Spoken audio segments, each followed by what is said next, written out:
Welcome back to my channel. अस्सलाम वालेकुम friends, कैसे हैं आप सब? उम्मीद करते हैं सब ठीक ठाक होंगे, खैर वाफियत से होंगे। आज की इफ्तारी में मैंने क्या बनाया है आप देख सकते हैं। थोड़ी सी चीज़ें हैं लेकिन है बहुत ज़बरदस्त। मेरे बेटे को शौक हुआ था कि ब्रेड पकौड़ा चाहिए मम्मा, तो मैंने इस तरह से बनाए हैं। यहाँ पर मैंने प्याज पतले से काट लिए हैं, इसमें सब्ज़ धनिया पुदीना भी ऐड कर दिया है। प्याज को मैंने नमक में भिगो के रख दिया था, उसका पानी निकाल दिया है बिल्कुल। इसमें मैंने जो स्पाइसेस ऐड किए हैं, हल्दी पाउडर, लाल मिर्च पाउडर पाउडर हल्का सा, चिली फ्लेक्स भी हल्के से क्योंकि मेरे बेटे ने भी खाने थे ना, तो नमक, खुश्क धनिया पाउडर, चाट मसाला और थोड़ा सा गरम मसाला। आलू को मैंने कद्दूकश कर लिया था, इनका भी पानी मैंने निचोड़ लिया है। अब इसको हम ऐड करेंगे।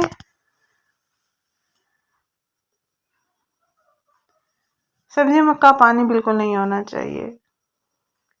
तो इसमें दूसरे इनको मिक्स कर लेंगे। उसके बाद हम इसमें बेसन ऐड करेंगे और कॉर्नफ्लोर ऐड करेंगे।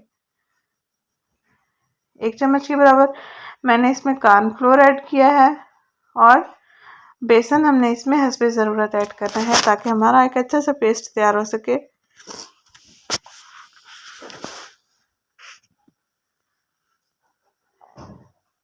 वीडियो एंड तक लाजमी देखिएगा। अगर रेसिपी अच्छी लगी हो तो प्लीज़ लाइक भी कीजिएगा और ट्राई भी कीजिएगा, आपके बच्चों को बहुत ज़बरदस्त लगेगा।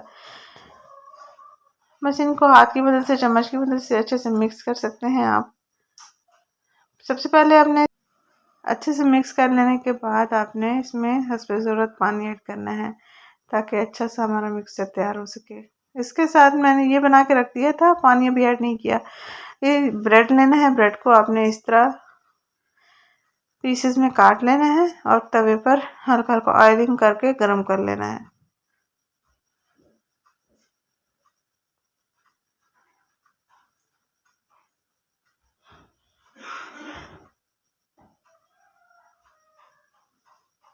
ये बिल्कुल पक के तैयार हो चुके हैं। अब हमने इनको डिश आउट कर लेना है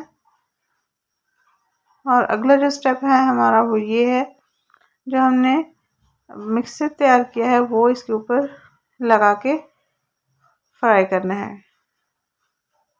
आप चाहे तो ज़्यादा मकदार में भी बना सकते हैं, मैंने अपने ज़रूरत के हिसाब से ये बनाया है। ये बहुत थिक है तो इसमें थोड़ा सा पानी ऐड करूँगी, थोड़ा सा पतला करके फिर ब्रेड के ऊपर लगा के फ्राई कर लेंगे। हल्की हल्की आंच पर पकाना है ताकि ये मिक्सचर हमारा पक जाए। और बाकी ब्रेड्स पे ऐसे लगा के मैंने रख दिया है और साथ साथ इनको फ्राई करती रहूँगी। एक साइड को हल्की आंच पर पकाएंगे, फिर दूसरी साइड को पकाएंगे। बहुत ही मज़ेदार लग रहे हैं देखने में भी, आपके बच्चों को बहुत पसंद आएंगे। आप भी ज़रूर ट्राई कीजिएगा, कमेंट बॉक्स में मुझे बताइएगा कि आपको ये रेसिपी कैसी लगी है। थोड़ा सा डिफरेंट हो गया है तरीका, क्योंकि डेली रूटीन में पकोड़े खाए जाते हैं। और इसके साथ मैं बनाऊंगी ऑरेंज वाला टैंग। इसके लिए मैंने पानी लिया है और चीनी ली है, इनको मिक्स कर लेंगे और उसके बाद इसमें टैंग ऐड करेंगे। इसको मिक्स करके मैंने एक साइड पे रख देना है।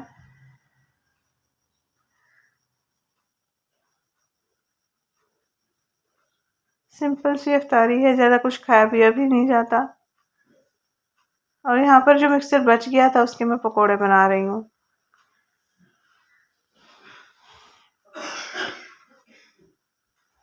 इनको भी अपने हल्की आंच पर पकाना है, तेज़ आंच पर पकाएंगे तो ये जलने लगेंगे।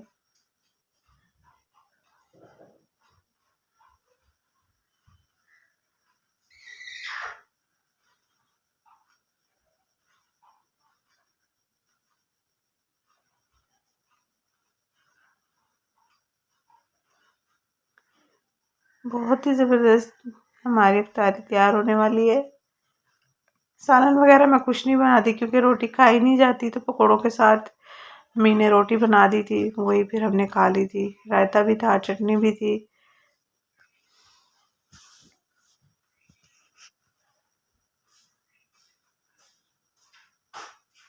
ये चीज़ें थी हमारे पास इफ्तारी में, पकोड़े, खजूर, फ्रूट चाट और ब्रेड पकौड़ा और टैंग।